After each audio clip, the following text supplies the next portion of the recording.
টিকা নিয়ে সরকার স্বনির্ভর ও সাশ্রয়ী হতে চায় বলে জানিয়েছেন প্রধানমন্ত্রীর উপদেষ্টা ও প্রধানমন্ত্রী কার্যালয়ের মুখপাত্র ডক্টর মাহদি আমিন। সকালে রাজধানীর ইস্কাটন গার্ডেনে এক গোলটেবিল বৈঠকে তিনি বলেন, শুধু মানুষ নয়, অন্যান্য প্রাণীর টিকা নিয়ে বড় পরিসরে কাজ করবে সরকার। উপদেষ্টা আরও বলেন, খাদ্য নিরাপত্তা নিশ্চিত করা সরকারের অন্যতম প্রধান লক্ষ্য। জনগণকে ক্ষমতায়ন ও তরুণদের আকাঙ্ক্ষা পূরণে কাজ করতে চায় বর্তমান সরকার। নতুন প্রজন্মকে এগিয়ে নিতে শিক্ষা কারিকুলামে যুগোপযোগী পরিবর্তনের ইঙ্গিত দেন মাহদি আমিন।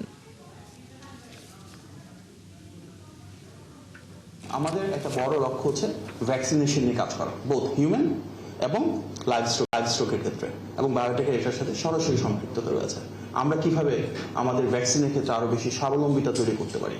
ফর ইনস্ট্যান্স হামের ক্ষেত্রে বর্তমানে একদম কারেন্ট ইস্যু, সেখানে কি আমাদের কোন ইন্টারভেনশন আমাদের নিজেদের ইকোসিস্টেমকে তৈরি করতে পারি কিনা।